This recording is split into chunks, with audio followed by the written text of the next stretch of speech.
Go.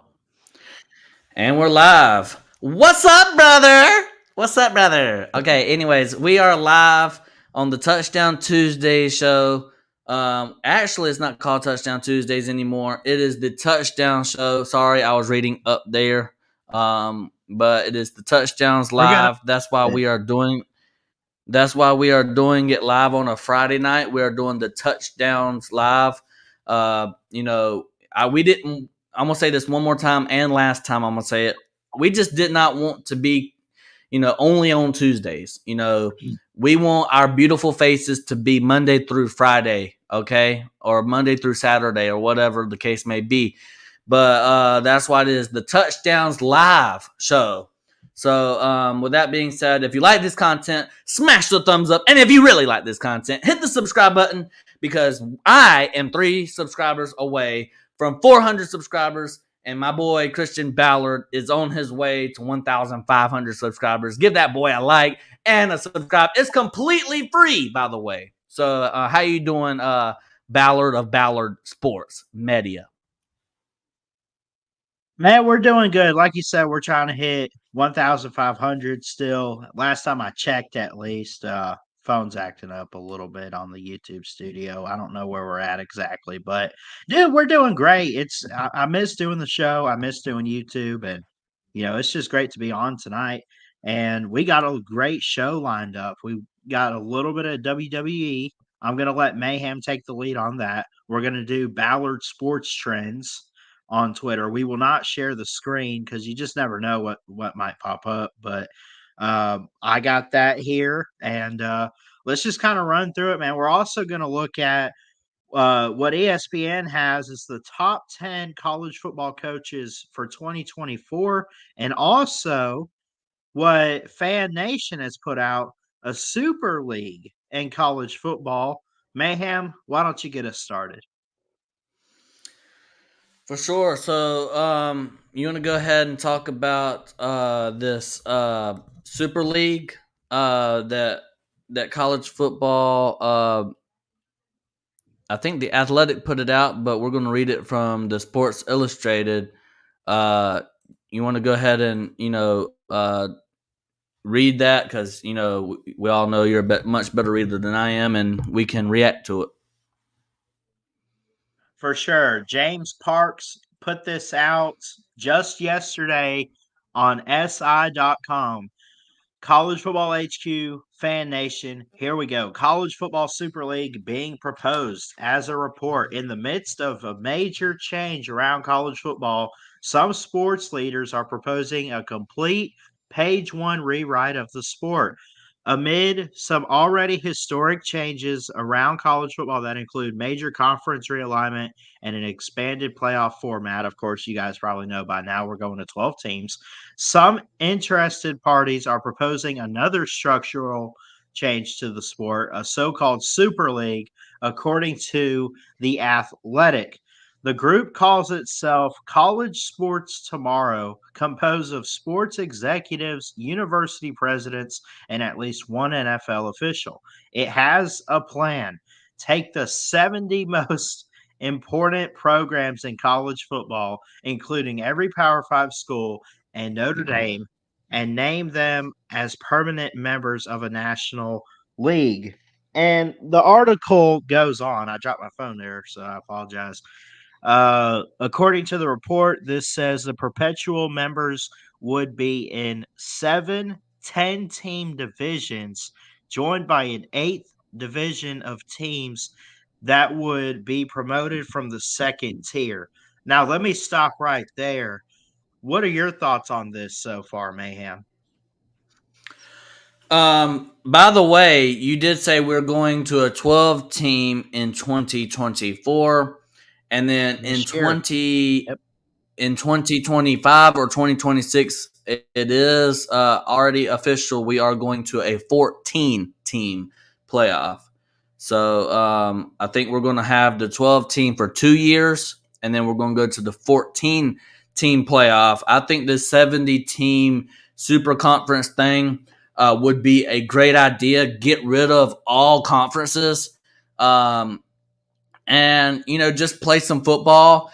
and have a playoff system where you don't have any committee to run it. You don't have any committee or anything to run it. If you win games, you're in.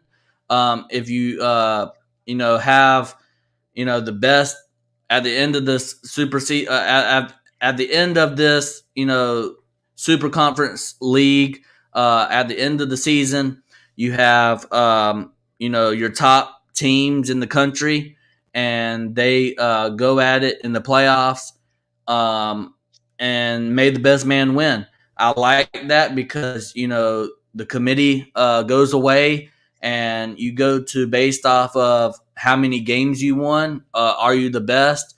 And I mean, I like it. I would like to see how scheduling would work, without conferences and stuff like that. Would rivalries still be intact? That is a very important question I have, because I would like rivalries to stay intact. And, like the Florida Georgias, the Georgia Tech, the Auburn and Georgias, the Alabama, Alabama Auburns, the Ohio States and Michigans, right?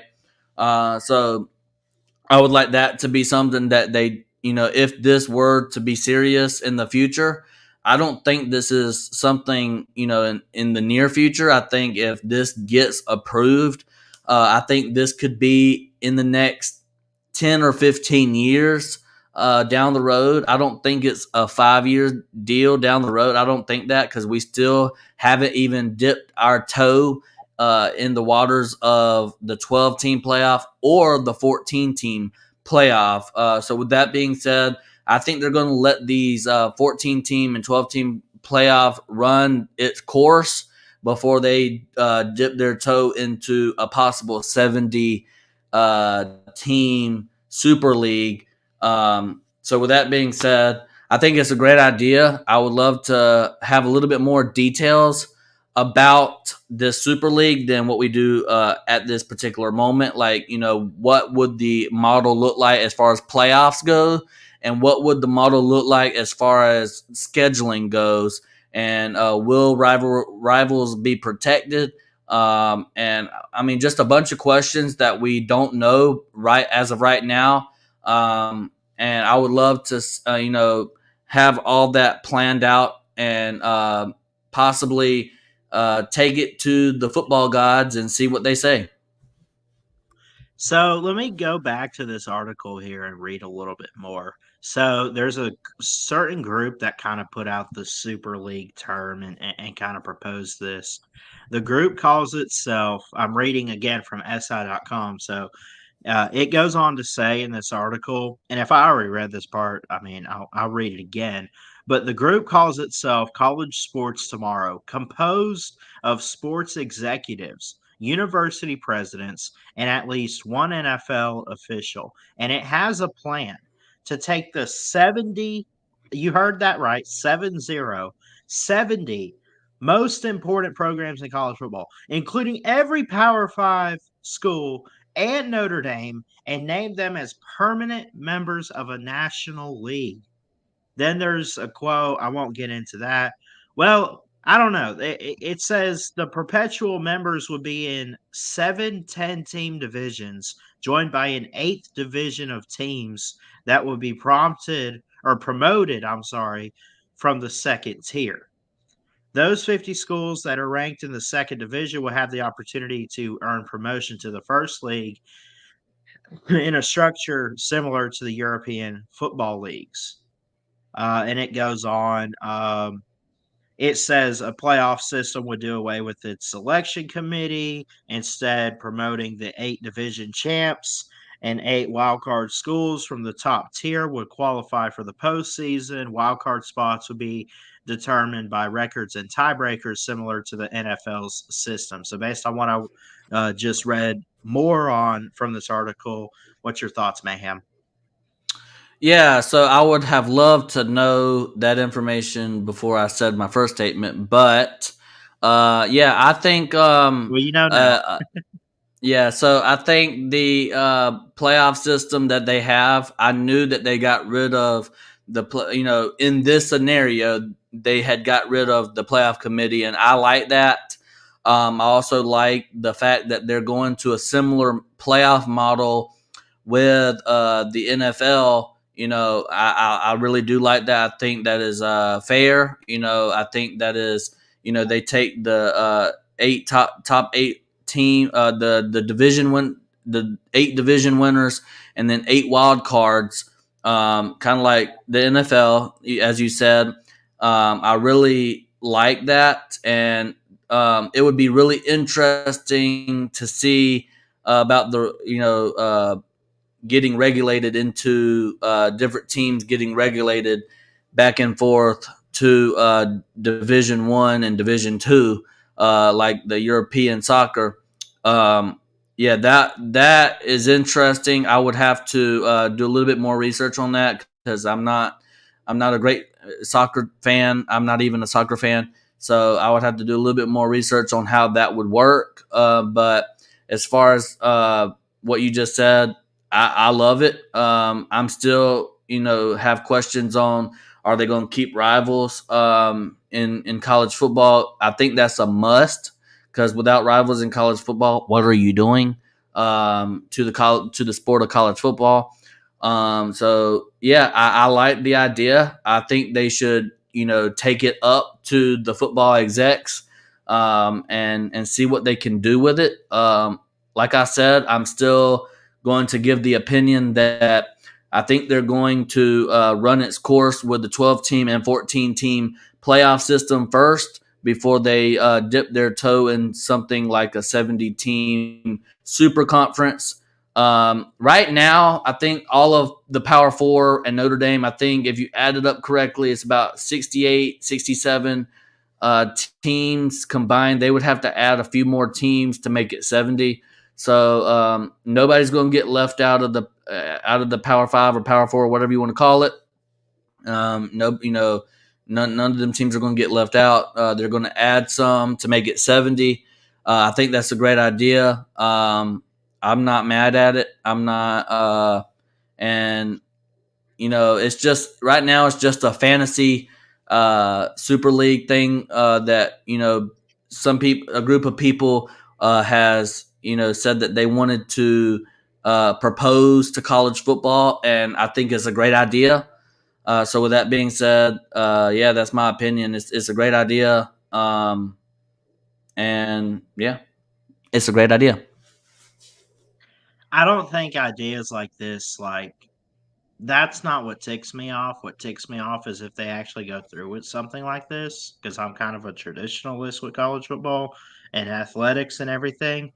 Like, I remember, I'll be honest, I got hyped up for the college football playoff, but like when they talked about it and talked about the potential of a 14 playoff, way back when they still had BCS. For those of you kids out there, that's where they had computers decide champions.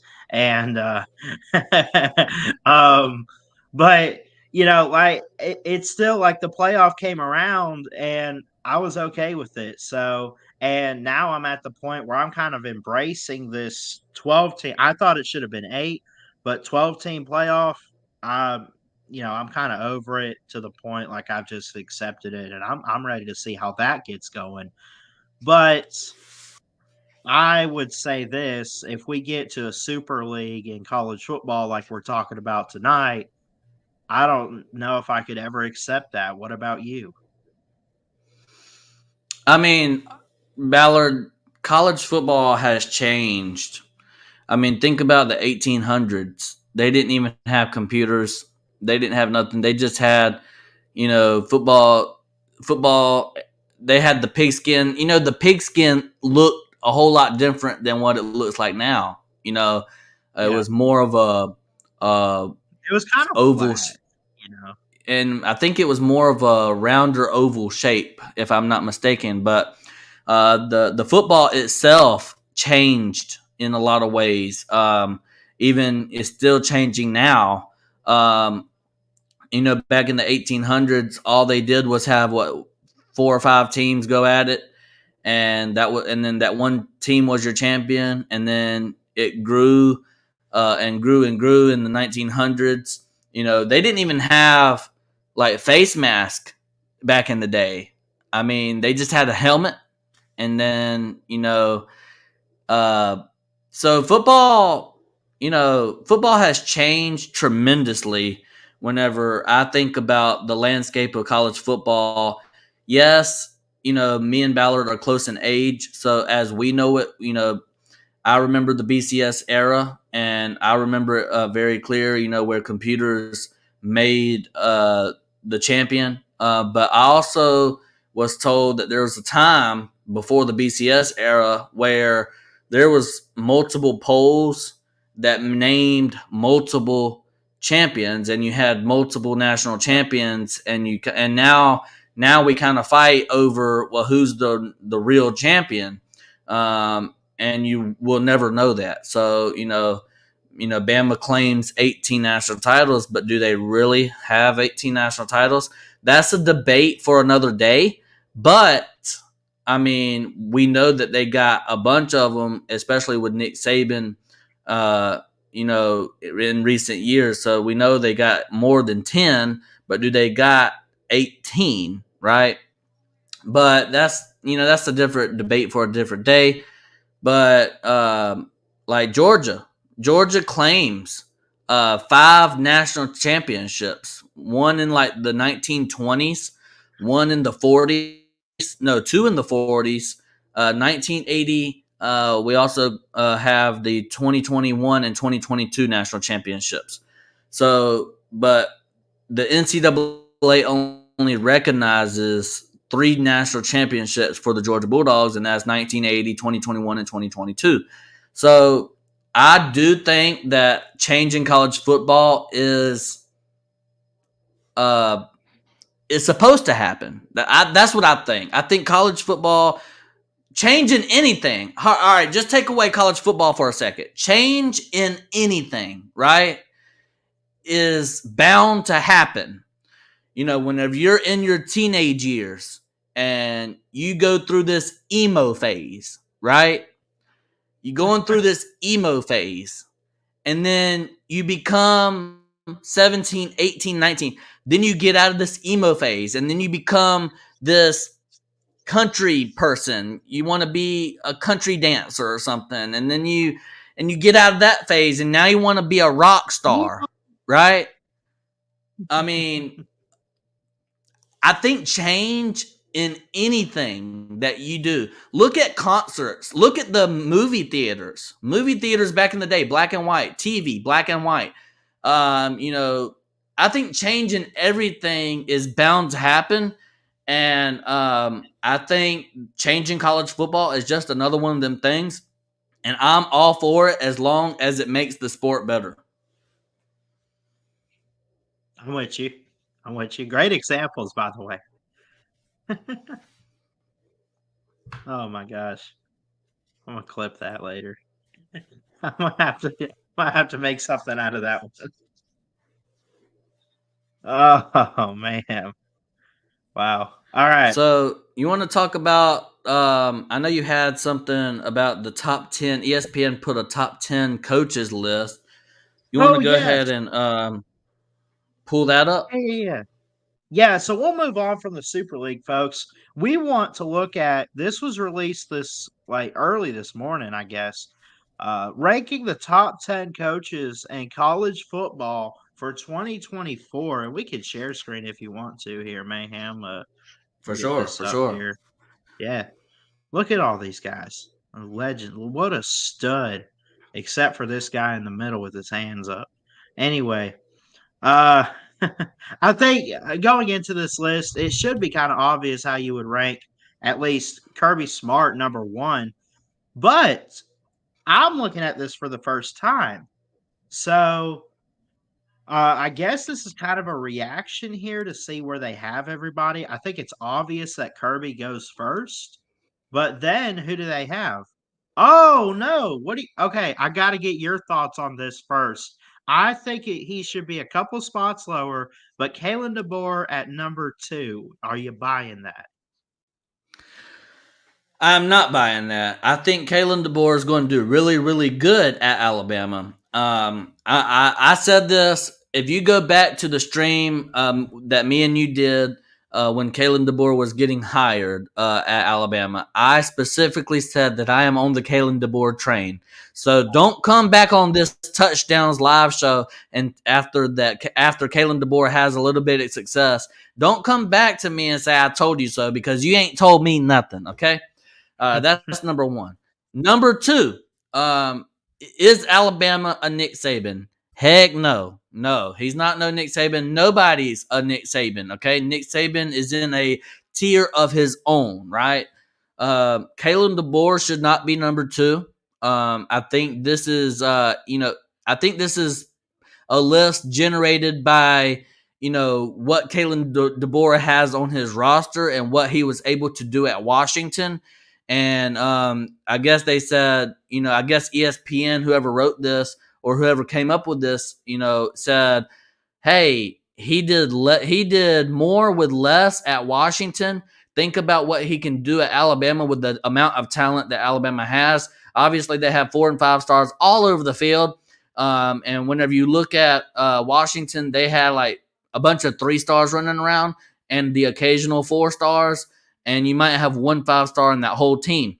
It might have 0 5-stars on that whole entire team. So whenever I look at Kalen DeBoer at number 2, I think that is basically slapping a lot of head coaches that have been in the trenches for the SEC for a long time. And I think that's slapping them in the mouth and saying that Kalen DeBoer is going to come into the SEC year 1 and take over. And I am not believing that. There's a lot of great head coaches in the SEC, like Brian Kelly, matter of fact, and like Lane Kiffin and like, Kirby Smart, but he's number 1. But, you got Eli Drinkwitz coming up. You got Tennessee's head coach coming up in the rankings. I agree with Kalen DeBoer at number 2, but I do believe that his success at other places, everywhere he's been, he has won everywhere he's been. I think he only has 12 losses. Is that what it says? His career record? Something like that. He 37 he only had career record. I'm sorry, 37-9 as a career coach. I thought he was like 100 and something and 12, but maybe that's in the Power 5. I don't know if that was just in the Power 5, but the point is, because he went in the NAIA, he went 67-3, so I think that's just Power 5 record. But as far as his whole entire career record, he only has 12 losses. And yes, you do have to take that into account. Like, this guy is a winner. Everywhere he goes, he started from the bottom. Now he's here. But is he going to be him at Alabama? There's only been 3 greats at Alabama. So we'll see if he becomes the 4th great there at Alabama. But yeah, like I was saying, I think he is top 5 because you do have to give credit to his past coaching career and what he's been able to do at the very bottom of the totem pole and all the way up to Washington, going to a national championship, which your boy predicted, by the way, that they were going to the national championship or at least make the top 4 anyways. But with that being said, I disagree 100%. Next. Well, I will say this. I do think he's going to do a good job. I'm sure you think he's going to do a good job as well. But isn't it ironic, before we get to Kyle Whittingham, Alabama went from, not necessarily in this order, because there was like Gene Stallings and Mike Shula and all them, but for great coaches at Alabama, the Bear, the Goat, and the Boar. Have a good day, people. Roll Tide. Kyle Whittingham at number 3. I just wanted to say that, throw that out there. What do you think of Whittingham and Utah? I think Utah's a good program. Thought they kind of fell off a little bit last year. I know the injuries, especially with Cam Rising, kind of hurt them, but I I'm kind of shaking my head on this one at him being number 3, especially seeing that Dabo is ranked below him there at number 4. What do you think? I'm gonna reiterate kind of the same thing that I said about Kalen DeBoer, right? Kalen Yeah. DeBoer is not even number 2 in the SEC. And Kyle Whittingham, he might be number 2 in the Big 12, but he's definitely not in the top 3 whenever I think of college football teams, right? I mean, Kyle Whittingham is very tough. He's built tough. He's a tough guy. What he's been able to do at Utah is outstanding. The next coach at Utah is never going to be able to do what Kyle Whittingham has done for the Utah program. Utah was, if I'm mistaken, correct me, but Kyle Whittingham took Utah to the Power Five, beat Alabama once, right? And yeah, they were, they're a tough team in Utah. I'm pretty sure he's been with Utah for like 20 years or something. He's been with Utah for a very long time, if my memory serves me right. But like I said, I mean, he's been there long enough to have 160 something wins on his belt. So, like I said, he took the team to the Power Five, and he was able to have immediate success in the Power Five as well, making back-to-back Pac-12 championships and winning back-to-back Pac-12 championships. He is going to the Big 12. Sorry, talking too fast. Let me slow down. Yeah, he's going to the Big 12, where he will automatically have immediate success there too. I think he is probably going to be in the Big 12 championship, and he probably will win the Big 12.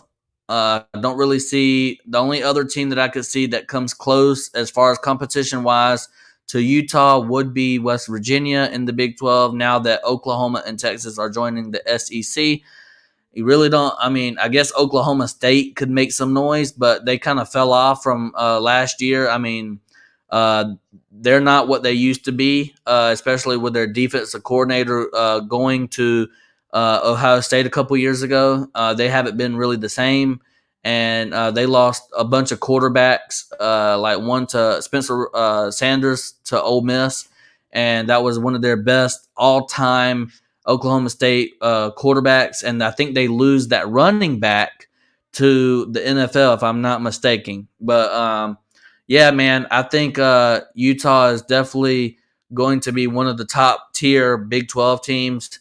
I think in my books, they are the favorite to win the Big 12 and make the college football playoffs.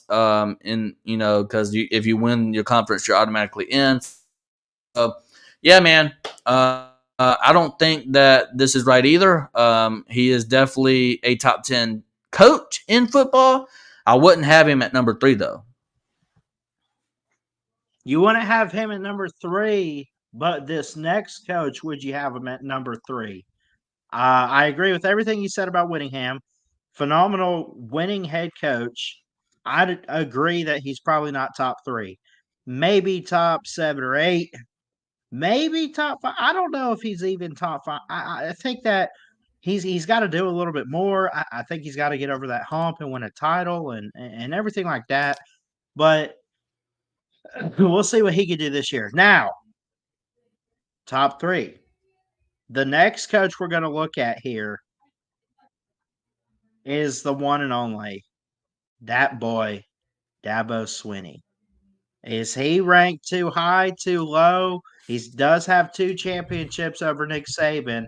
9-4 last year, 170 career wins. They voted him with 50 points. Clemson would underachieve under Bowden and everything like that. Now he's got him in a national spotlight in ways. I mean, I know Clemson's fallen off the past couple years, but how do you feel? Y'all not gonna like me whenever I say this, but Dabo Sweeney's a Uh-oh. top 2 coach in college football. Dabo Sweeney's a top 2 coach in football. Look, I'm sorry. I agree with your statement there. Listen, Nick Saban's out the way, right? So it's Kirby and Dabo's show now to prove to be the best coaches in the country, right? Is that fair? I got a question, Ballard. I'm gonna just ask this question: Okay. How many head coaches, active head coaches, have 2 national titles under their belt? Active. Is it just Kirby and Dabo right now? That's it? It's not. Yep. I'm trying to think. No, that because Nick Saban's out the way. That's it. That's it. That's it. Everyone else might have one. Like even Jimbo Fisher. Well, he's not a coach, but if he was, like he'd still only have one national title at Florida State. I mean, So like, even Ryan Day. I mean, he has what? 0? he has none. He has none, but if he did have any, he'd only have one. Like, And then North Carolina's head coach, Mac Brown. Yeah, 1. one. And that was with the really good Texas team back then. Yeah. I mean, he could have probably won 2. So Not all many I'm coaches saying can is say they've done it twice. only the top 2 coaches in college football. Dabo Sweeney is a top 2 coach in college football. I don't care what nobody says about recruiting. Recruiting, yeah, right now recruiting. This is how recruiting goes in today's college football. You ready? You ready, Ballard? Sure. Hey, how much money am I going to get? Yeah. How much money am I going to get? I mean, come on, Ballard. If NIL never existed, I believe Clemson is a top 4 team every year. Why would you not want to go to a Dabo Sweeney defense? Why? Why would you not? Why would you not want to be the quarterback for Dabo Sweeney whenever he's had a laundry list of quarterbacks that's in the NFL and doing really good? Deshaun Watson. I mean, even with Taj Boyd back in the day, he was still pretty darn good. I mean, you got Taj Boyd, Deshaun Watson, Trevor Lawrence. Can I keep going? We'll see what Cade does this year, I guess. Maybe he's the next big one. I'm just saying that if NIL never existed, I think Clemson definitely got hurt by the NIL. I really do believe that. I think that's a conversation for a different day, but I do believe that Clemson was majorly affected by this NIL stuff because, I know they probably have, I've heard, shout out to Pigskin Pete on his channel, go subscribe to his channel, but I've heard that that Clemson has like 2 NIL collectives and they were one of the first to have 2 or something like that. I mean, I can't remember everything, but and I know they have NIL deals and stuff like that, but you're not going to be able to out recruit or out buy Texas money or Louisiana money or Florida. I mean, you're not going to be able to outpay them. You know what I'm saying? Yeah. I mean, if this was before NIL, maybe Clemson has another championship. Maybe. I mean, who would say no to a Dabo Sweeney defense? I mean, you're going to put people into the NFL with Clemson's defenses. Come on now, you're going to be in the NFL. You are going to be in the NFL easily. I do think Dabo Sweeney was also affected not only with the NIL, but he lost his top two coaches, assistant coaches, and offense coordinator and defense coordinator. And I think he struggled to find an offensive coordinator. And then I think he got stuck into his ways because I don't think he's allowing what's his name that they got at offense coordinator right now to actually call the plays that he's wanting to call. Maybe I'm wrong on that, but I think they really found their defense this coming year and last year too. But as far as offense goes, they're still a little bit struggling there, especially offensive line. And people are saying they're struggling with the quarterback, but we'll see what he does. He probably will be a top 10 quarterback in the nation next year. But yeah, I have Clemson number 2 as far as Dabo Swinney. Sorry, I have Dabo Swinney as far as coaching goes. I have him number 2. He's put people in the NFL. He's won championships. He's recruited in the top 10 year in and year out. Yeah, I know in the past couple of years he's been outside of the top 10, but I mean you can't recruit these guys like you used to, especially whenever they're knocking on the door asking, how much am I going to make? For sure, man. For sure. Let's move on down the list here. I agree with everything you had to say on Dabo. Mike Norvell at Florida State. Oh, you bullied Florida State this past year, man. You bullied them. How you going to handle Mike Norvell at number 5? What you going to say? What's up, Tim Prangley? How you doing? Before we get into that, let's shout out to the chat. You got Joey Foster in the chat, Gamecock Chuck. You got Cody Hankin and Tim Prangley. I appreciate every single one of y'all coming into the chat and hanging out with us as we talk about the top 10. We're at number 5 at Mike Norvell, and I'm gonna take it easy on Mike Norvell. Okay, I see a pattern with Mike Norvell. He started out, not winning enough, and then if you look at his coaching record at Florida State, I think he was like 7-5, 8-4, 9-3. Now he was undefeated with the one loss to Georgia, 63-3 will forever live on.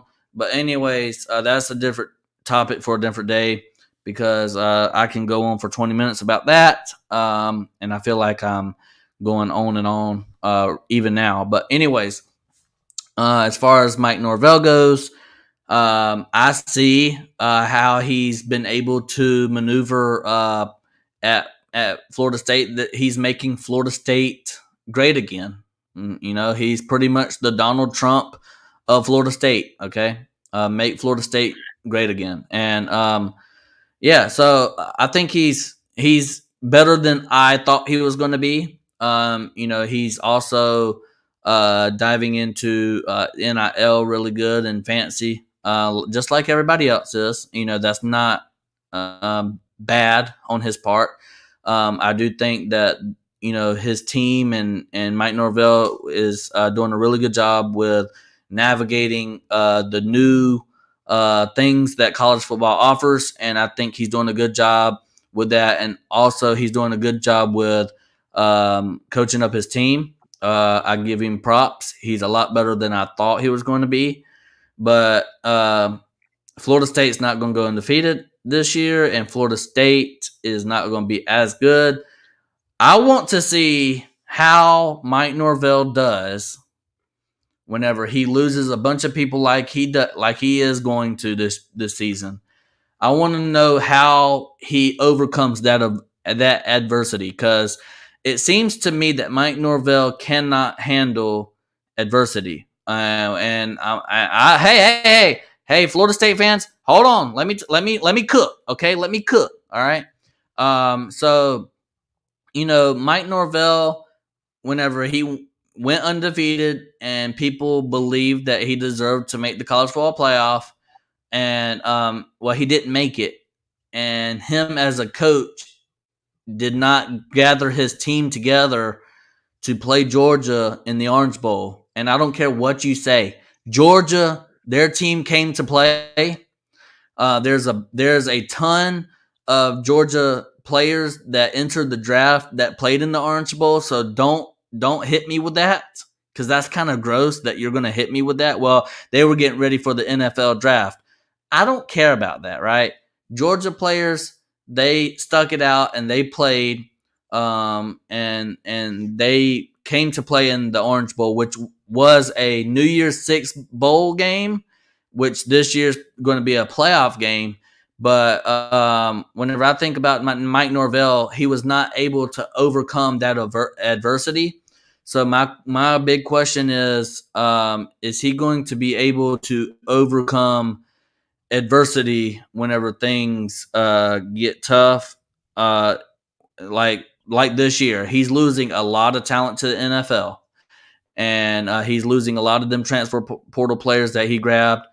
And he's losing a lot. He's losing Jordan Travis. He's losing a lot of that defense and the offense. But with that being said, how is he going to overcome that adversity, and how is he going to build his team back to the caliber of a team that we had just a year ago? And I think they are going to take a major step back, maybe an 8-4 season. I haven't looked at their schedule yet, but they look like an 8-4 type of team. And we'll see how Florida State does this season. As long as my Georgia Bulldogs keep on beating them 63-3, I think I'm gonna have the respect for Florida State. I'm still going to hound y'all all year because y'all think y'all are the poop and y'all not. Y'all need to get y'all's poop in a group, okay? Mike Norvell at number 5 is crazy. He's not even top 10. Dang. All right. I'm not. To an extent, I agree. I would say he's not even top. I put him top 15, though. Would you put him top 15, maybe? Yeah, he's top 15. I'm like a solid 12 or 13. Okay. See, that's where I would have him too. Moving on. I'll say this before we move on, but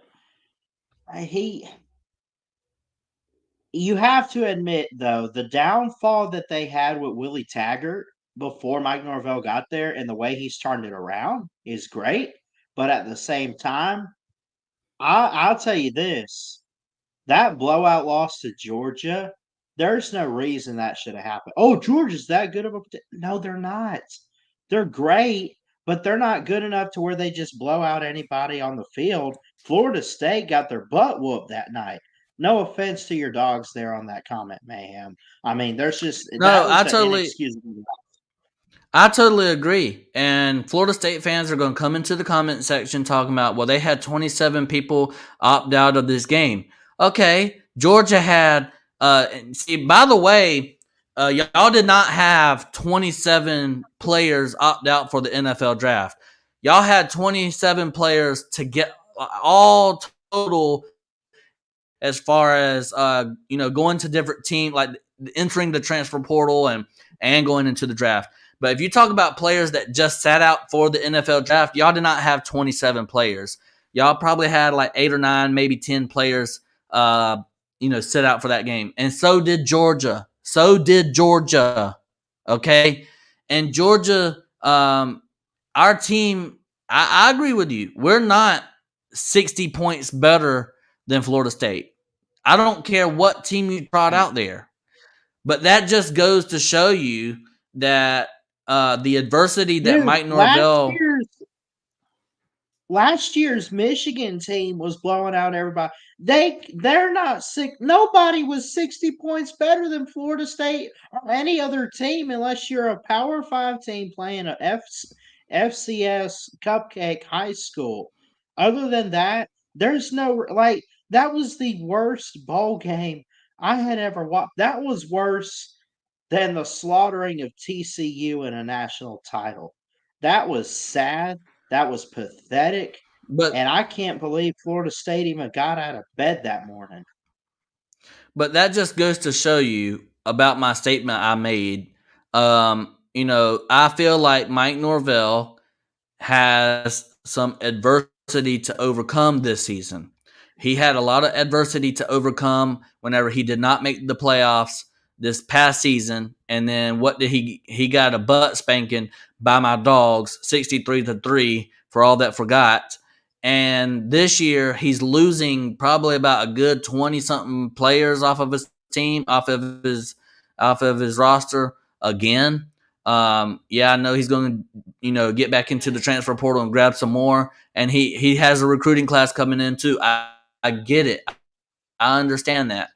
But is he going to be able to have the same caliber of team that he had last year? No, because he's not going to have a Jordan Travis.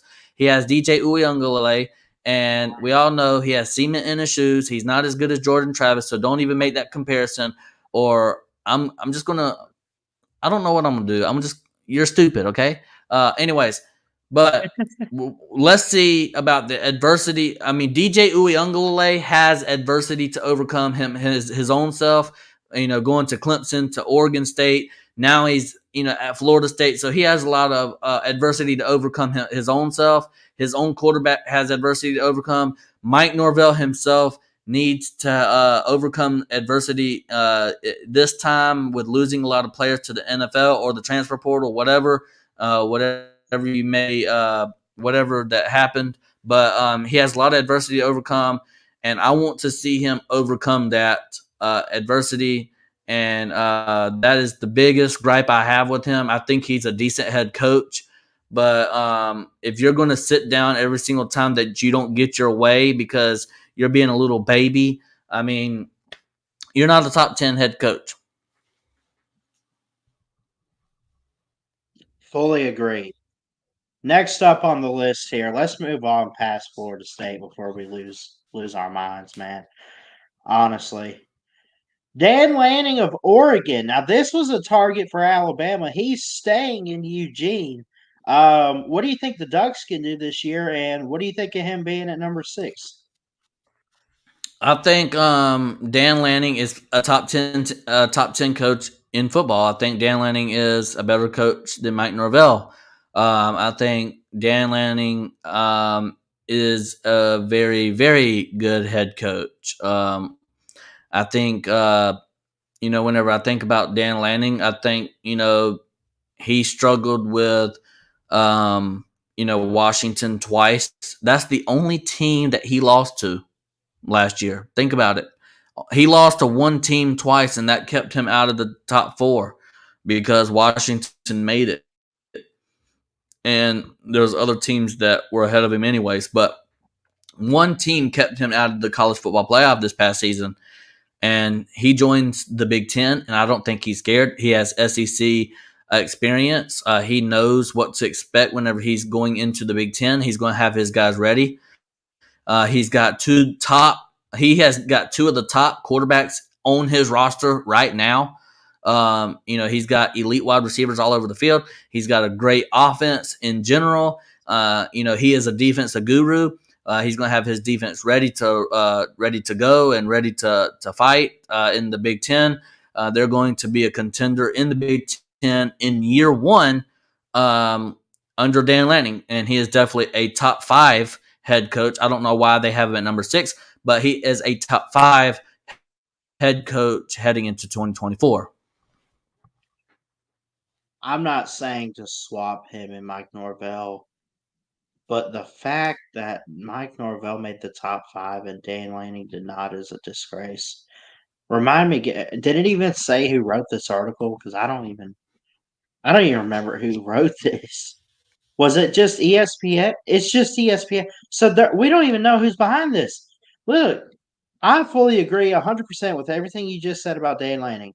Recruiting, winning percentage, on-field result. I mean, everything he's done has been great for Oregon. And, it's if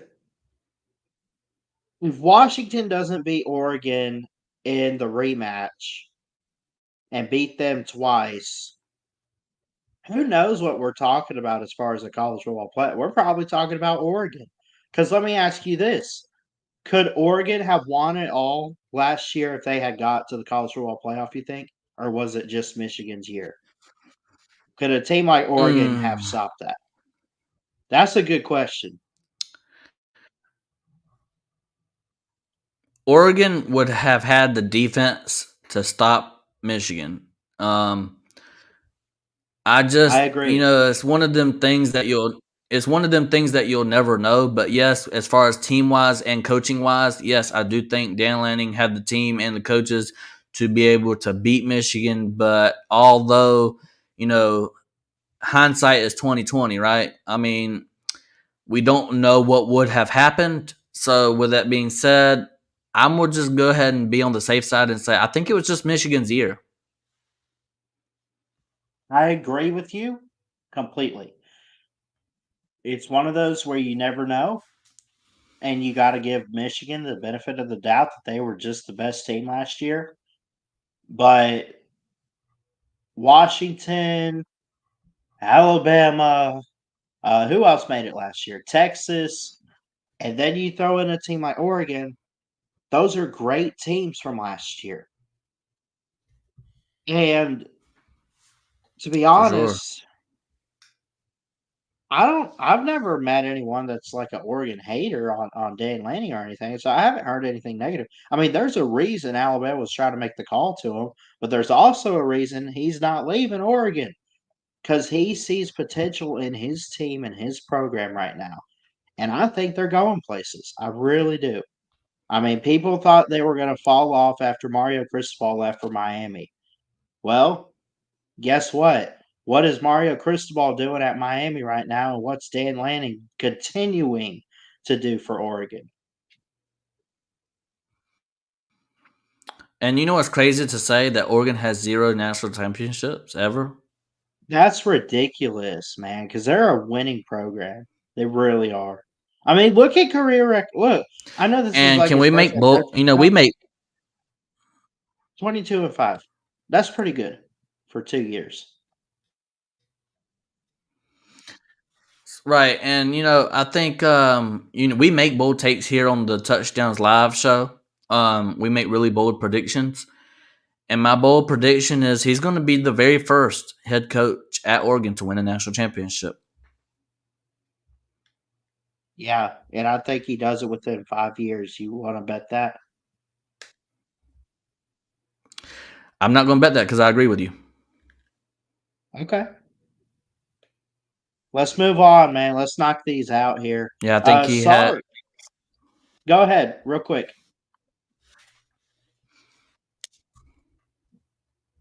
Yeah, go ahead. I was just going to move on to Sarkisian, but you can finish. I wasn't going to say nothing. Okay. Steve Sarkisian at number 7, 12-2 overall last year, 71-49 as a head coach. Done pretty good at Texas. Consistency, improvement. Here's the thing, man. Texas brings back guys like Quinn Ewers and everybody. They're bringing some guys back. Don't let that slip your mind. Is Texas now? Remember, they're in the SEC now. But even in my power rankings this week, I had them top 3. Would you put them that high right now in the SEC with what they have, production and everything? I don't. I mean, as far as production goes, they got Quint Ewers, but they lose receivers like A.D. Mitchell, and they lose. I'm drawing a blank on this guy's name, but they lose him to the NFL this year too. They lose. They lose. Yeah, I think Xavier Worthy is gone to the NFL as well. But whenever I think about Sarkisian, right? And this is no slight on Steve Sarkisian. Number one, it's very easy to recruit in Texas with the NIL structure that we have today. It's very easy to do that. I mean, Yep. You can say what you want, but it's very easy to recruit in Texas anyways, even without NIL, but it's very easy to recruit, especially with NIL in today's landscape of college football with the NIL stuff going on. So, and that is not a slight on Steve Sarkisian because it is legal and you can do it. So, I'm not saying that he's a terrible recruiter or anything. I'm not saying that. I'm just saying that, what if NIL never happened? Would Steve Sarkisian even be in this role? Would we even be talking about him as a top 10 head coach in college football? I don't know, right? And that And goes the same by thing the with Mike way, Norvell. Would we? yeah, I was just fixing to say Mike Norvell, but he's Sarkeesian's not the only coach in this position. Now, we're not saying, well, NIL's out there, so they're not a really good coach. But at the same time, NIL has boosted a lot of guys' careers in college football right now. And Sarkeesian's just another factor of that. Go ahead. Yeah, I totally agree with you. That's where I was going. You pretty much took the words out of my mouth, but I mean that's where I was going with this. I think Sarkeesian is a good ball coach, but I mean, think about before NIL, he was at Southern Cal, and he was not able to have success at Southern Cal. If you cannot have, especially back in them days, if you could not have success at Southern Cal, then you're not really, in my book, there's places that if you go to and you can't have success, you're not a great head coach. If you can't have success at LSU, you're not a great head coach. If you cannot have success at Southern Cal, you're not a great head coach. If you cannot have success at Notre Dame, you're not a great head coach. If you cannot have success at the Georgia Bulldogs, you're not a great head coach. I mean, that's just to name a few. I mean, if you cannot have success at Michigan or Ohio State, if you cannot have success at these top tier blue blood teams, you are not a great head coach. And we've seen Steve Sarkisian at Southern Cal before, and I understand what people are going to say. Well, he was much younger back then, and he had a drinking problem. Whatever, blah blah blah. We're not going to get into that, but Steve Sarkisian, he's getting older, and he probably is more wiser and stuff like that. He's probably learned a little bit more, but top 10, come on, bro, top 10. In the SEC right now, I can name 7 teams in the SEC right now that have a very good possibility in getting into the top 12 college football playoff. Obviously, all 7 is not going to make it, but we're talking about a possibility where maybe 3 or 4 SEC teams can make the SEC, the top 12 in the college football playoff in year one with the 12-team playoff, scenario. So, I mean, with that being said, Steve Sarkisian's got a lot of work on his hands. He's got Michigan out of conference, and then he has to go through the SEC gauntlet.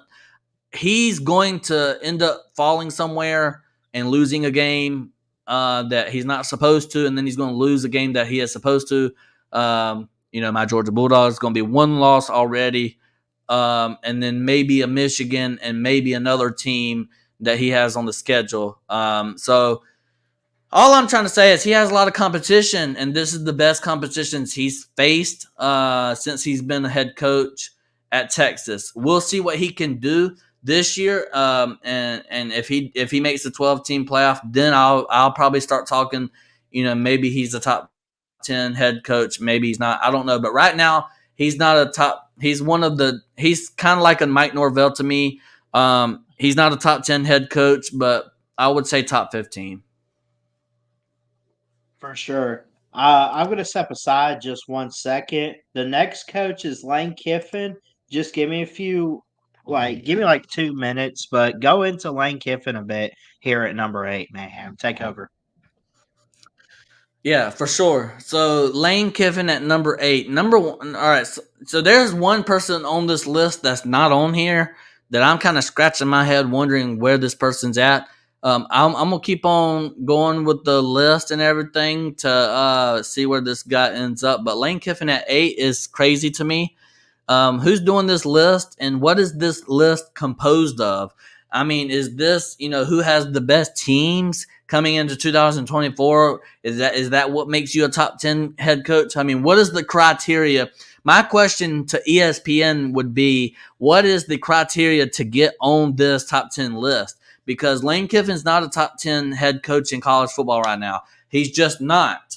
Right now, the only coaches that I've seen that were really top 10 to me were Kirby Smart. I mean, Kyle Whittingham's in that top 10. We've seen, I mean, Mike Norvell's not top 10. Steve Sarkisian is not top 10.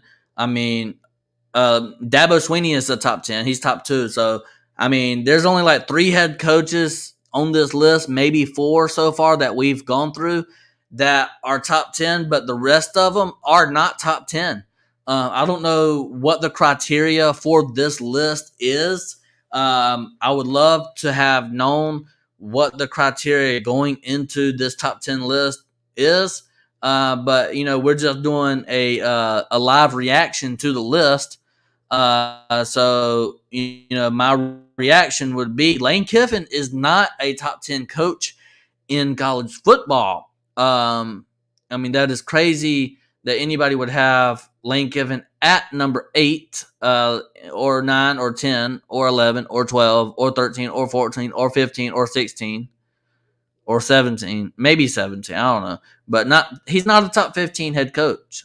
Lane Kiffin, best win was this past year versus LSU that had the worst defense in LSU history, in my opinion, right? I mean, LSU's defense was atrocious. If LSU had any type of defense, Lane Kiffin would have lost that game, okay? I mean, there's a lot of teams like that you could say about Lane Kiffin. There's a lot of teams that would have beat Ole Miss maybe if their defense was just a little bit better. But I think Lane Kiffin's offense was pretty good, decent, not something to, their offense wasn't a world beater, but their defense wasn't a world beater either. But I think Lane Kiffin's team as a whole is just an average team in the SEC, just a regular average team. And their schedule does set up for success because they start out their first 5 games are what? Dookie. I mean, their first 5 teams are crap. And then they go into, more of a SEC type of play, and they'll struggle with some other teams. But it looks like that Ole Miss could win 10, 11 games this season. They're going to lose to my Georgia Bulldogs, so that's 1 loss automatically that Lane Kiffin's going to have. Remember Lane Kiffin, what Kirby Smart did to you this past season. But anyways, yeah, man, I don't know who's putting out. I don't know if you was listening. I know you had to go step away for a second, but Ballard, I don't know what the criteria to get on this list. There's 2 coaches right now I put in the top 10 that I have not seen on this list. And if they're not number 9 or number 10, I'm not going to believe this list. This list is just stupid to me. So with that being said, Lane Kiffin's not number 8. I don't know what the criteria was for this list. I don't know. Is this a real top 10? I mean, is this like top 10 head coaches? I mean, it's seriously, from ESPN. It's from ESPN and ESPN staff writers. So I don't know. I mean, this was. But is it like? Is it an April Fool's joke? You think? I mean, go to the top, and I want to read the very top of it.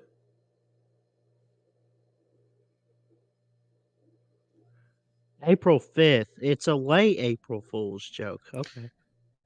But go up. I want to read the very top of it. Ranking the top 10 coaches in college football for 2020. Dude, no. Lane Kiffin's not number 8. All right, go to number. Tell me what you think. I think there's 2 coaches. Programs. There's 2 coaches on this list that are top 10, and I have not seen them on this list yet. And it better be number 9 or 10, or this list is just. Yeah, Lincoln Riley and Ryan Day. That's true. We have not seen them yet, and if they're not on here, I'm going to lose my mind. You ready for number 9? You got to listen. You got 2 chances. I say we go and see what number 9 and number 10 are, and then we just riot if they're not on here. But Lincoln Riley and Ryan Day, I agree, should be on this list. Lance Leopold, who wrote this? Who wrote this? Who's number 10? Ryan Day. They put Lance Leopold, but they don't put Lincoln Riley's name on there. I mean, I understand Lincoln Riley had a really bad year. Look at Mayhem being stone-faced right there. Lance Leopold. No. You were frozen, I don't know sir. who wrote this. Lance Leopold. I don't know who wrote this. This is the top 10 wannabe coaches is what this is. Yeah, Lance Leopold is a good coach. He's not he's not even top 15. He's not. No, I don't even know if he'd be top 20. He might be top 25. Maybe top 25. Yeah, I put him at like 21 or 22. But come on, man. What's up? Shout out again to the chat. Thank you everyone for showing up. I see Homegrown Cowboy in here. Yeah, dude. I don't. Ryan Day at number 10. Ryan Day at number 10 whenever he's made. I mean, Ryan Day at number 10 is crazy. He's made multiple playoff appearances, won multiple Big Ten championships. He was a field goal away from slaughtering TCU and winning a national championship. What are we doing here? I don't know. I wonder if they think the past couple years against Michigan and not winning the division. But what about Lance Leopold? What has Kansas done that Ryan Day? I mean, what has Lance Leopold done? Here's what I would say about Kansas and Coach Leopold is, oh, look at the turnaround. Look what Kansas has been in the dumps forever, and look at where they are now. But how is that a top 10 job? That's like saying, I can't think of an analogy. I don't know, but it's ridiculous that, I mean, that's okay. It's like giving out participation trophies right there at this point. I mean, would you agree? Yeah, where's James Franklin on this list? Exactly. Where's the Michigan coach? I know he hasn't done anything yet, but I don't know. I'm rambling on now, but you mentioned James Franklin. I'm trying to think of other guys that should be on this list too. Who else is out there?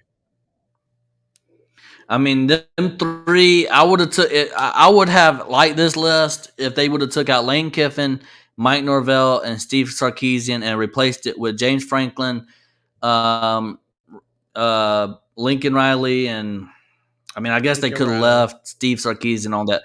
They could have left Steve Sarkisian and put Lincoln Riley and James Franklin, but they needed to take out Lance Leopold and Lane Kiffin for sure. And that's ridiculous. Yeah, so I don't know if I like this list. Ryan Day is better than Mike Norvell. He's better than Steve Sarkisian. He's better than Lance Leopold. He's better than Lane Kiffin. I mean, I don't know what to say to you, but he's better than Lane Kiffin right now. I mean, look at his record. He has 9-4 last year. 9-4 is great for Kansas. I'm not going to lie and take anything away. He's a literal 500 coach, though. 54-54 overall, and they got him in the top 10. Huh? Yeah, I don't agree with that. I don't agree with that. I like what? I mean, if I had, I know last year, I know I did a top 10 coaches for last year. I can't remember if I did a top 10 coaches for this year. I should do that video. I'm going to look and see if I did the video, but if I didn't, that's going to be my video for tomorrow. But man, Lance Leopold? No.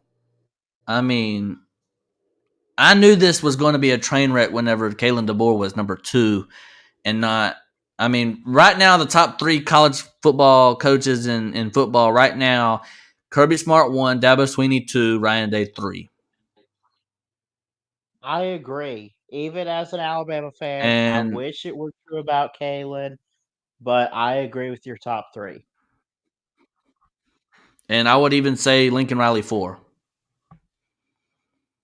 Yeah. Yeah.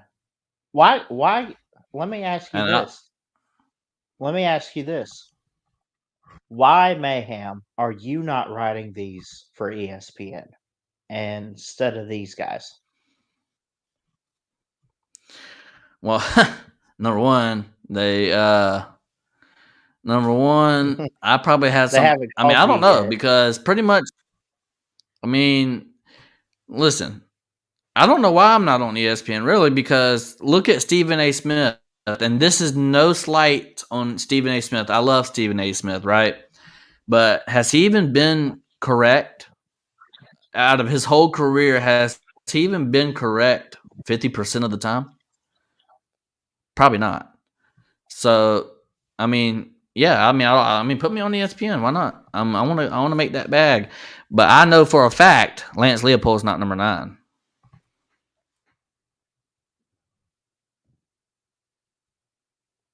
I got a message to this list, if you don't mind.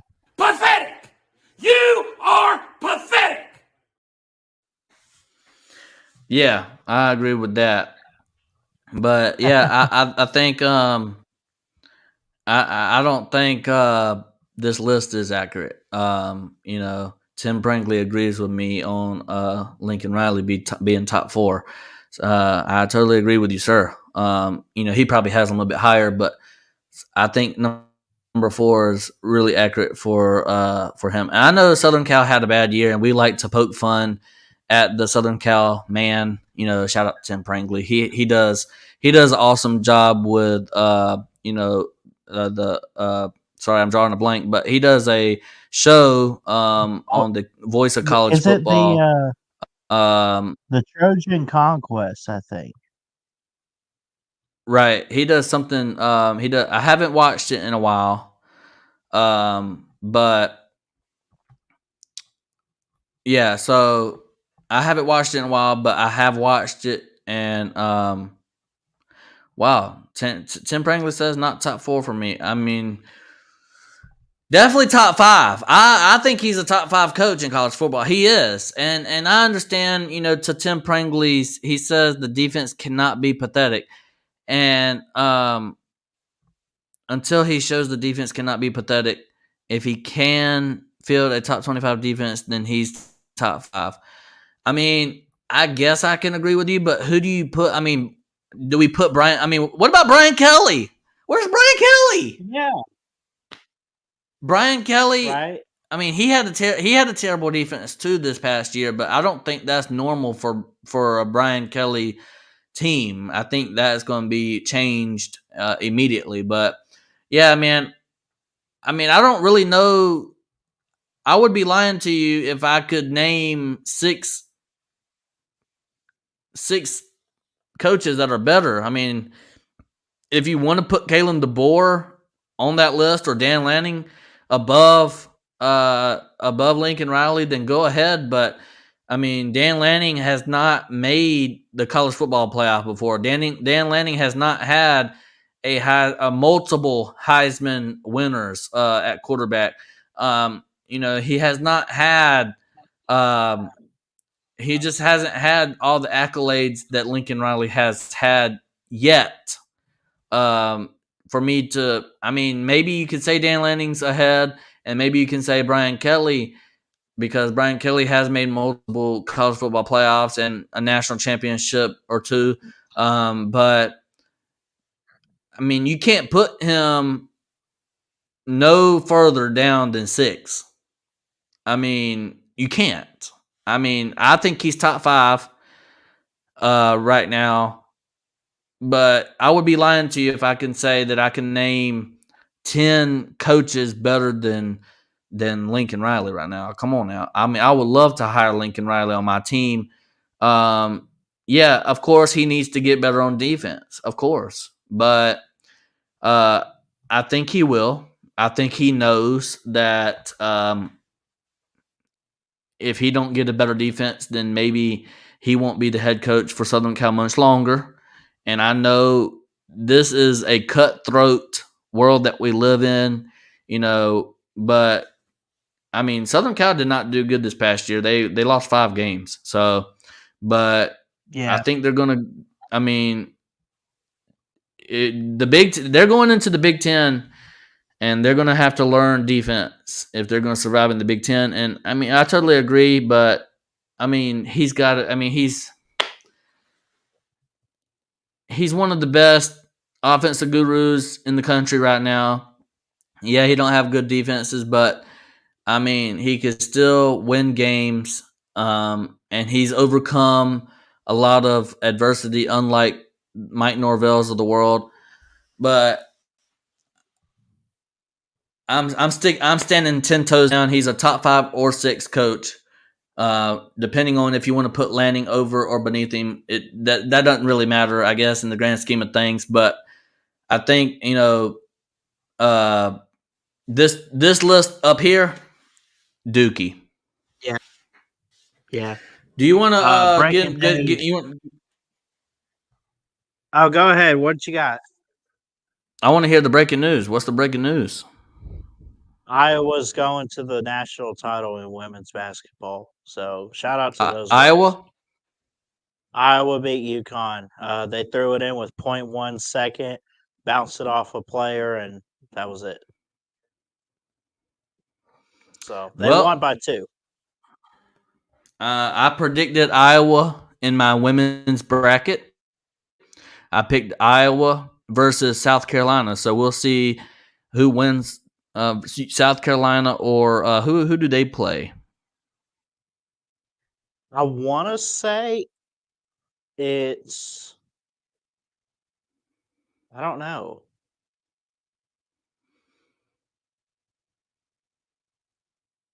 I'm fixing to check though. I want to check out the scoreboard because didn't they already play? Did they advance? Yeah. So you'll have 2 number 1 seeds because they beat NC State 78-59. So you'll have South Carolina and Iowa on Sunday night. And guess what? I predicted that. Did you? I think it'd be a heck of a game. Heck of a game, man. That'll be good. Can y'all see that? Let's full screen that. And South Carolina? This is my picks. South Carolina versus Iowa. Well, I've given up on my men's bracket. And what's that? I gave up on my men's bracket. Let me see what I did for the women's. In my men's bracket, guess who I have? Guess who I have for my men's bracket? Purdue and UConn. Wow. Yep. So did you do this? Is that the second chance? No. My second chance? No. Nope. That is not second chance. That is but yeah, I had South Carolina, Iowa, so I got that completely right. And I'm going to have this other one completely right too. I got one where South Carolina is the winner of it all. See, I only did one. So I got this wrong. I did predict a matchup with UConn and Iowa, but I had UConn in there. Dummy. South Carolina. Dummy. Yeah. Still get them. Yeah. I could still get South Carolina to win it though. Now I had them playing UConn, but if South Carolina beats Iowa, dude, the Gamecocks win and Dawn Staley holds up that trophy and cuts the nets. I predicted the champion correctly. So I need South Carolina on Sunday night. Yeah, in Cleveland, Ohio. to beat. Iowa's going to win. You're probably right. I don't know why. I mean, that was a no-brainer. Iowa's going. I mean, Iowa's. It's going to be Iowa and Purdue. I made the mistake of picking a 6 seed, Cinderella, in the 4th region to make the Final Four. I mean, I had in my Final Four. Who did I have in my Final Four for the I ladies? picked Tennessee. Pick the Lady Vols. In my ladies Final Four, I had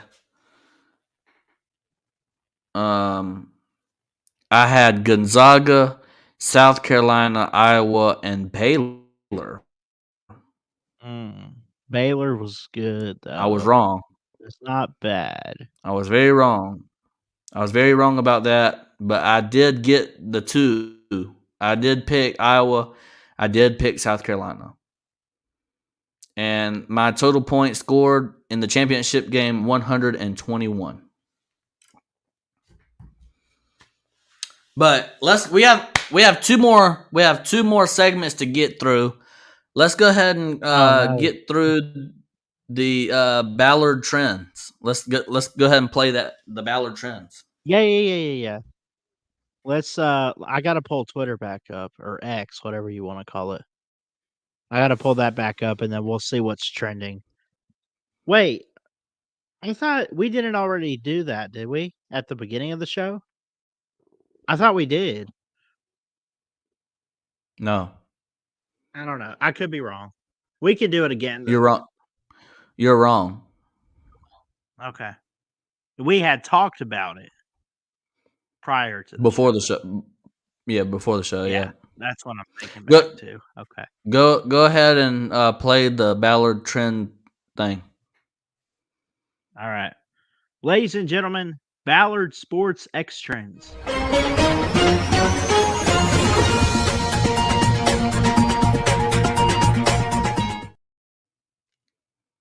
All right, let's see what's happening in the sports world for Twitter. We will not get into political or religious talk, but let's just focus in on sports and what we got going there and read some people's tweets.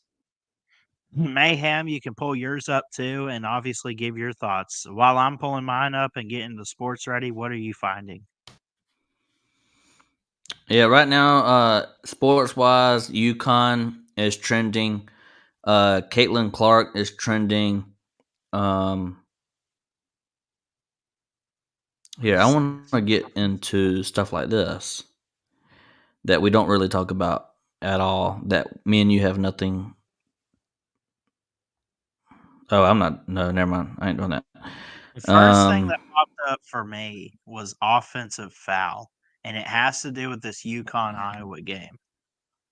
I guess the final seconds. Well, no, that can't be the final seconds. I don't see how this is a foul. Can you see that? What is it, like a trap? Right. I mean, the push off there by number 3 on Marshall. Interesting.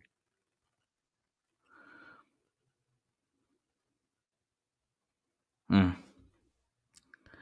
don't know. Let's see. What is trending right now? Andrew Perloff. Brock Lesnar is trending.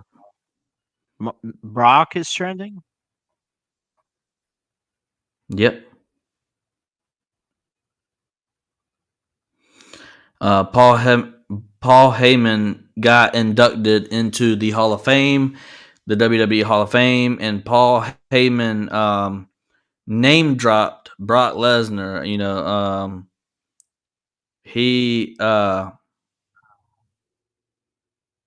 Brock Lesnar is going through a lot with the WWE. You know, he's involved in a lot of things that we don't talk about on this show. But yeah, and Paul Heyman name dropped Brock Lesnar in his Hall of Fame speech, and I will be watching that after the show. But yeah, that's trending right now. That he name dropped Brock Lesnar there. Let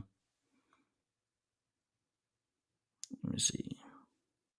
My friend Brandon Miller, former Alabama basketball player, is trending. Let's see what's going on with him. Caitlin Clark is trending. Whoa, look at this. Look at his stats, bro. He's with the Hornets. He had a perfect first half in his game tonight, according to overtime. 26 points in the first half, 10 of 10 on his field goals. 3-pointers, he was 5 for 5. Dang.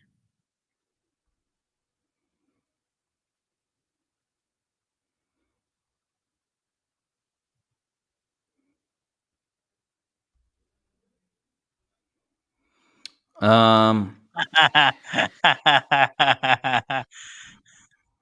at this. All you had to do was pass this drug test. Now, Spencer Strider is He's a Braves pitcher. right, and he is trending. Spencer Strider's elbow was bothering him tonight, and he is getting an MRI tomorrow per the MLB Bowman, Mark Bowman. So a lot of people are worried about him. Prayers up to him that he'll be okay. From Brian Sniker said, and I quote, "He came in and was complaining about his elbow. He is going to get an MRI in the morning, and we'll find out about what's going on." In their victory over the Arizona Diamondbacks, they won today, I believe. 6-5. So a lot of Brave fans are worried about him. He's really, really good, elite talent. So prayers up to him. Got any thoughts about that? Just be praying for him, man. Not really much to say there. Saban is trending. Y'all, this man retires. Y'all can't keep him out your mouth. Oh no, this is good. Yeah, watch this. Let me share screen with audio.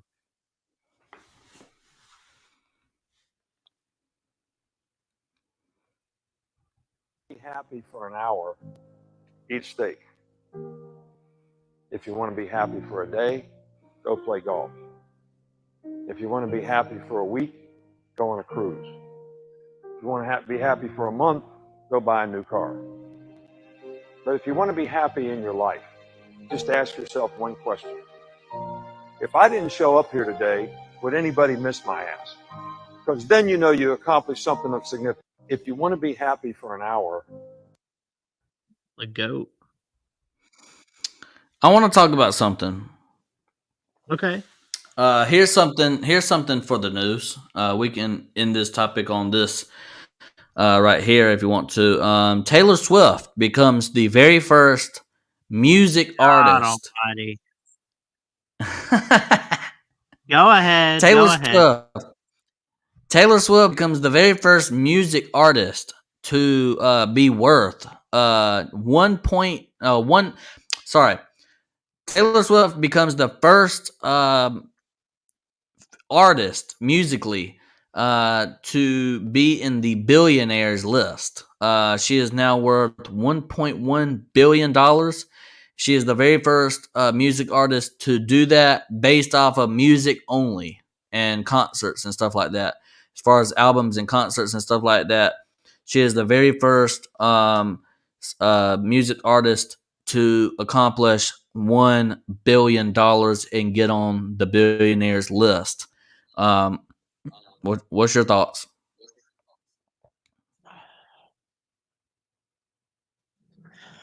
Real talk for a second.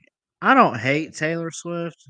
I just think the news is getting really annoying and uppity. Like, how did she used to be super popular like years ago?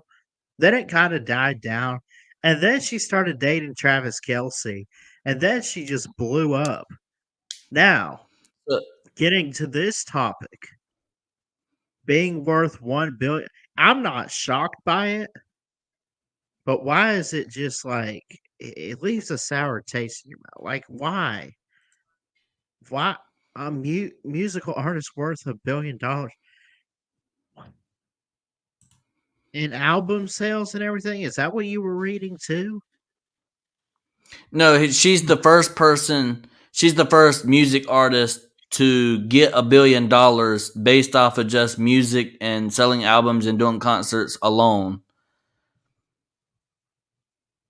Oh, like not with anybody else.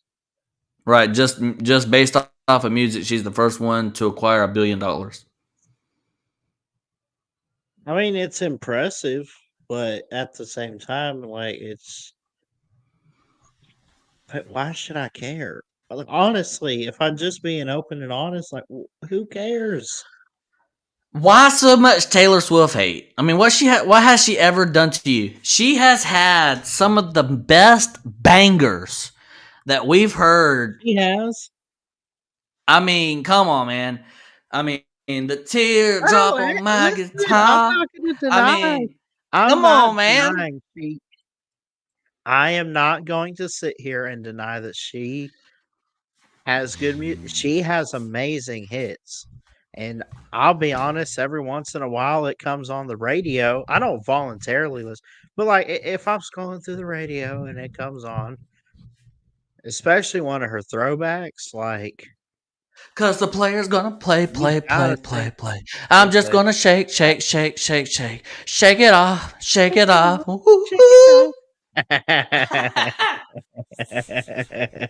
I'm clipping Yeah, that. I mean that's a banger.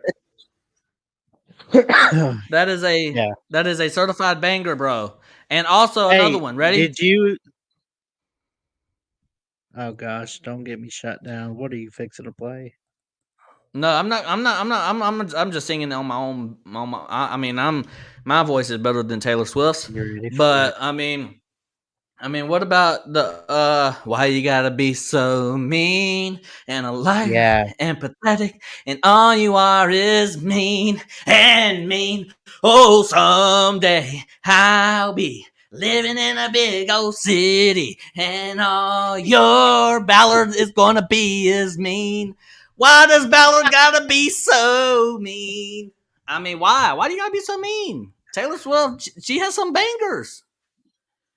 Are you ready? I mean, for what it? about she wears high heels, I wear Oh my sneakers. God. She's cheer captain and I'm all teachers. Yeah, I mean, come on, man. She got bangers. You're fired. You're fired. I mean, she's got some bangers. She does for sure, man. I just like I mean, for a while, like she's always been popular, but like this past year with her dating Travis Kelsey, that's where she blew up in the news, and they thought it was a big deal that she's dating this NFL star tight end that's the best in the league. And now it's like every other thing you see, bro. And I'm sorry, I love her music, I do, but I don't want to scroll through Facebook and everything and it be every other thing about her. I mean, think about this. I mean, you said I'm fired, right?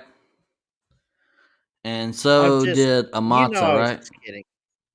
But hold on, let me cook. Let me cook. We are never, ever, ever getting back together. Hey, I That's mean, what. come on, man. Hey, that you know what? You know what that song reminds me of?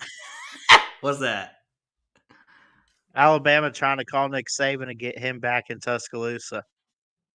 Yeah, y'all not going to get back together. Y'all not. The dynasty is over. Oh, I know. But a But new era. I'm excited. speaking of new eras, I wanted to end the show on this. Look this up real quick. All right, here we go.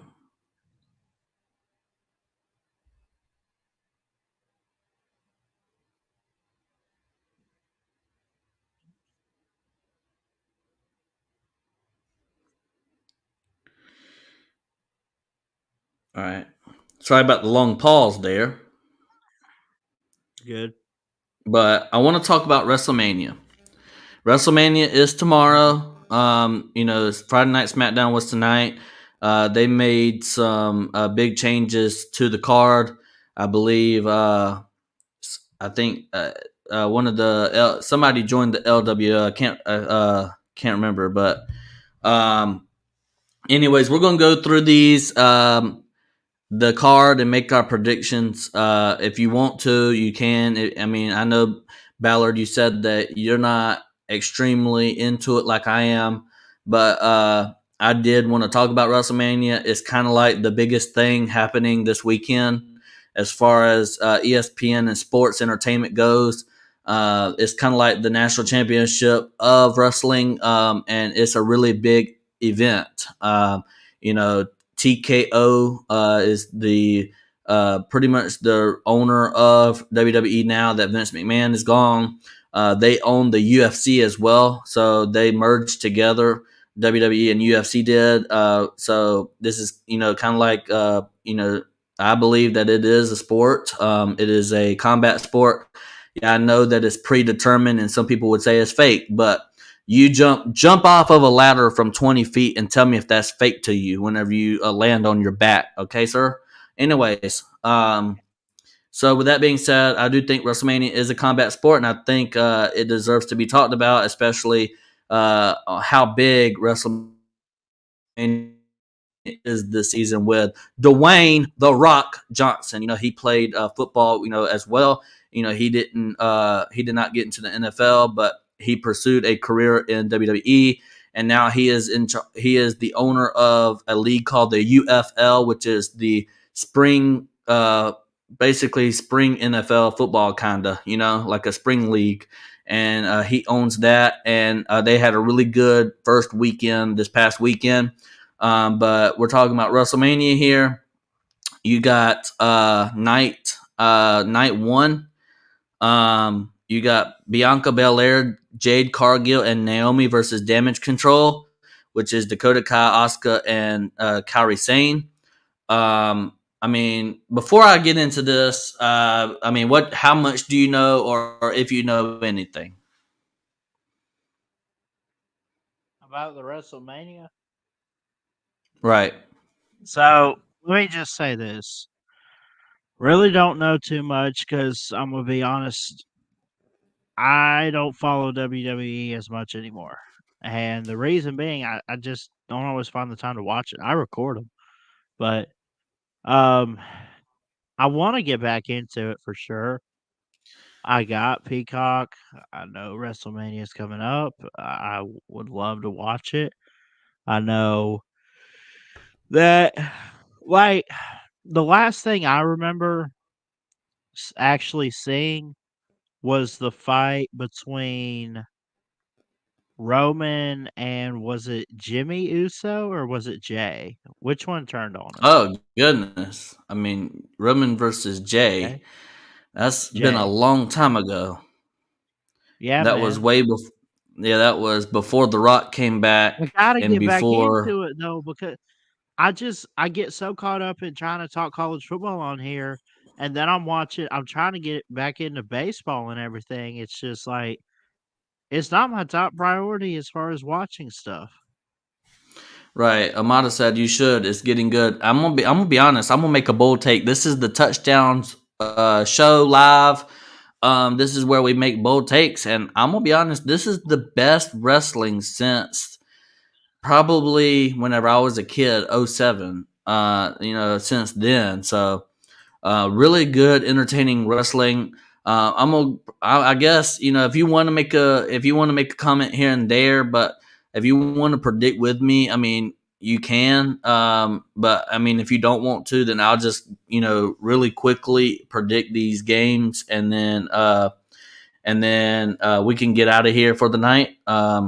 But we got Bianca Belair, Jade Cargill, Naomi versus Damage Control, which is Dakota Kai, Asuka, and Kairi Sane. I'm going to say that Bianca Belair, Jade Cargill, and Naomi win because you have Jade Cargill. She's brand new to the WWE. She's kind of like being protected as like this big superstar in WWE. She has not really wrestled a match in WWE yet, and I think they want to protect her name as a WWE superstar. They want to make her very good, and so they're going to have Bianca Belair and Naomi, help her out with. You also have Damage Control, which are excellent superstars. So you're going to have Jade Cargill kind of get a shine. I think Jade Cargill gets the pin over Asuka. Unfortunately, Asuka has been a pin eater at WrestleManias. I don't think Asuka has ever won a WrestleMania, so I think Asuka probably gets the pin there. As far as the 6-pack ladder match for the Undisputed Tag Team Championships, I think this is where the Tag Team Championships are going to get split. You have Judgment Day, which is Finn Balor and Damian Priest, versus Johnny Gargano and Tommaso Ciampa. That's DIY. The Miz and R-Truth, Kofi Kingston and Xavier Woods versus Austin Theory, Grayson Waller. And then you have Pete Dunne and Tyler Bate. I'm going to be honest. I think the Tag Team Championships get split here. I think R-Truth and The Miz get one of the titles, and then the second titles go to Johnny Gargano and Tommaso Ciampa, Regeneration X or DIY, whatever you want to call it, and they all celebrate there, because that whole thing with R-Truth and Tommaso Ciampa and Johnny Gargano is television. I mean, that's cinema television right there. The Miz and R-Truth, Johnny Gargano, and Tommaso Ciampa, Regeneration X for the championship. That's my prediction. The Jimmy versus Jey Uso. I'm gonna be honest. I think it could go either way here. So if The Rock gets involved in this type of match, then Jimmy will win. Remember, this is night one, so they could have a thing where all the good guys lose on night one, and you're like, man, is Cody ever going to finish his story night two? So they could have Jimmy win over Jay, but Jimmy costed Jay the Intercontinental Championship, and he costed him the World Heavyweight Championship. I don't think Jimmy gets a third win over Jey Uso. I think Jey Uso comes out with the win here. The WWE Intercontinental Championship match, Gunther versus Sami Zayn. I'm going to be honest, I think Gunther's going to win. Sami Zayn should have never been in this match. I think Chad Gable, should be in this match with Gunther, because they were telling the story of Chad Gable and Gunther, and it was a much better storyline. So Sami Zayn kind of just randomly popped into the conversation there. I thought maybe a triple threat match with Drew McIntyre and Seth Rollins would have been better for Sami Zayn, because he had, if you don't remember, guys, Sami Zayn had that interview where he talked about he wanted to be a world champion. And I thought that was the better path for him, because we've already seen Drew McIntyre and Seth Rollins 4 or 5 times already. So I thought adding Sami Zayn to that to make it triple threat would have been better. But I'm not in control of creative. Triple H is. So anyways, I'm predicting Gunther to win that match. The Women's World Championship match, Rhea Ripley versus Becky Lynch. I think Becky Lynch, is going to help Rhea Ripley get over in this match. Yes, I know Rhea Ripley has the aura and she's a megastar and everything like that. She's a superstar. She's super, super famous and she's the champion right now. But I'm going to be honest with you. Who's Rhea Ripley's best match that she defended her title against? I don't know. I think Becky Lynch is probably going to be the best title defense that she's had up to date. And I think Rhea Ripley puts on a classic match and her best title defense since she won the championship over with Charlotte Flair. So I think Becky Lynch loses here. I think Rhea Ripley wins to retain the Women's World Championship. And then as far as the tag team championship with Rock and Roman versus Cody Rhodes and Seth Rollins to determine the stipulation for the Universal Championship match. Basically what that means is if the Rock and Roman beats Cody Rhodes and Seth Rollins, that means it's going to be Bloodline rules. It's going to be Bloodline rules. And then if Cody and Seth Rollins win, that means the Bloodline is barred from ringside whenever we get to night 2 for the undisputed WWE Universal Championship. As far as and then we also got the Dominic Mysterio and Santos Escobar versus Rey Mysterio. And I think they made a change because Dragon Lee got injured on SmackDown. So I think it's going to be, I can't remember who they said is going to take his place, but I still think Dominic Mysterio is going to Santos and Dominic beat Rey Mysterio and his partner, and I think Carlito turns heel because I think he's the one that beat up Dragon Lee. I think he turns back heel, and we get the Carlito that we love to know. Night 2, we got Bobby Lashley and the Street Profits, which is Montez Ford and Angelo Dawkins versus the Final Testament, which is Karrion Kross, Akam, and Rezar in a Philadelphia street match.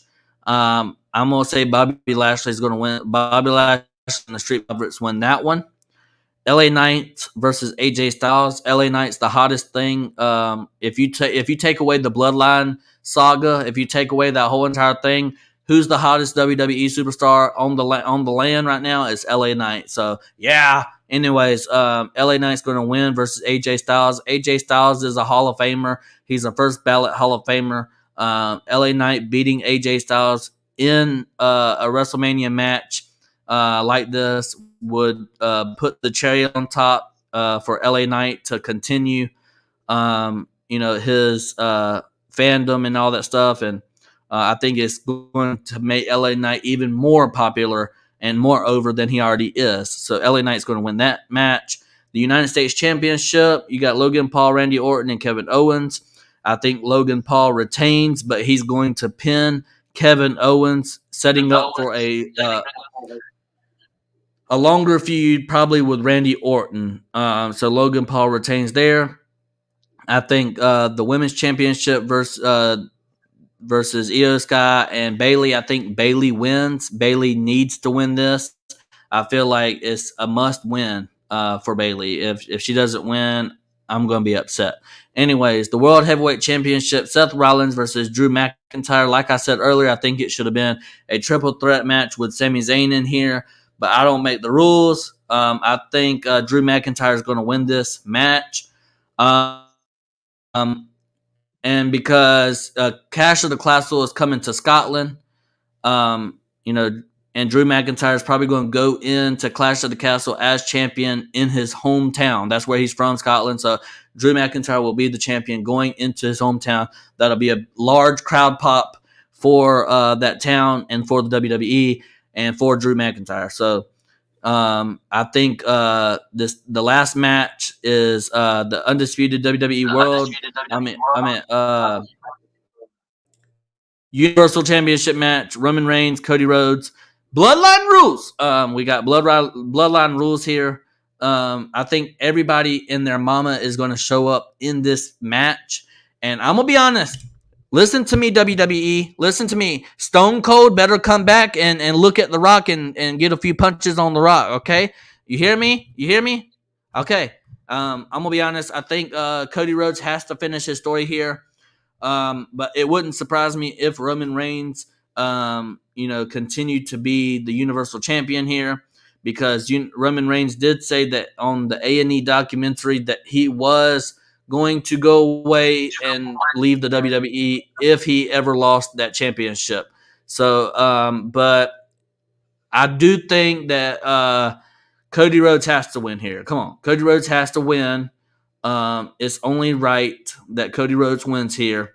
They were going to have Roman Reigns versus The Rock, but we know now that the world wants Cody Rhodes to finish his story. We waited 2 long years to have Cody Rhodes finish his story, and I want to see what Cody Rhodes does after he finishes his story. I want to know what his next story is going to be like, and I want to know what he can do as champion. And I got a hot take. Roman Reigns is a mid champion. I don't care if he's held that thing 2,000 days, 1,400 days, 1,500 days. I don't really care about that, okay? Roman Reigns, he barely shows up to work. His title defenses are mid at best. I mean, his best title defense was versus a 50-year-old Rey Mysterio, a 50-year-old John Cena, a 50-year-old Edge. He had a title reign versus Logan Paul. I mean, he had title Kevin Owens. I mean, who is his best title defense against? Probably LA Knight, Rock. I would say. I mean, he didn't face The Rock for the Universal Championship. No. He faced Lesnar in that SummerSlam. Remember? Yeah, Rock versus Lesnar for the championship, and that was one of the worst WrestleMania. That was one of the worst matches that Roman Reigns ever had. It was basically a finisher fest. It was a horrible match. Nobody wanted to see it. It's basically Roman Reigns versus Brock Lesnar part 3 or whatever it was. Nobody wanted to see that match. Brock Lesnar and Roman Reigns did not have a good match. I think Roman Reigns probably best competitor for that title was probably LA Knight, and he got it twice. So, or Kevin, if you want to say Sami Zayn, I'll give you Sami Zayn. I'll give you Seth Rollins. Actually, I'll say Seth Rollins is the best, but I'll give you Sami Zayn and I'll give you Kevin Owens too. But outside of them 3, and I'll even give you Brock Lesnar. But here's the problem. You mean to tell me you only faced 4 great matches in the in your 1,500 day run as champion? Are you serious? And you only show up to work once every 4 months? I mean, I'm gonna be honest with you. Roman Reigns needs to lose the championship. Cody Rhodes, finish your story, bro. I got to see Cody Rhodes a couple of weeks ago. I was at work. I work for a security thing that they do stuff for events, and I was able to work for the WWE that one day, that one night here at the James Brown Arena in Augusta, Georgia, and I was able to get to see Cody Rhodes up close and personal, and I was able to watch that event and while I was working. So I had a great time there. It was awesome. I mean, once in a lifetime type of thing for me. But anyways, as far as WWE goes, I hope everybody watches it. It's going to be awesome. If you don't know where to watch it, it's going to be live on Peacock. It's $12 a month. Just go ahead and get that $12. It's going to be the best $12 you ever spent, because if you are as old as I am, and I'm not that old, remember pay-per-views back in the day were $60 to watch WrestleMania. So this is way better than paying $60 for a pay-per-view or $65, whatever it was, to watch a pay-per-view. pay-per-view. So just go ahead and buy that $12 to watch the greatest WrestleMania of all time. So and shout out to Amata. This person has had some picks. So he agreed with me on one of them, and then Gunther picked Gunther for that one. Picked LA Knight. Picked Becky Lynch. Picked Bailey, and picked Cody. So he picked a lot of the same ones I did.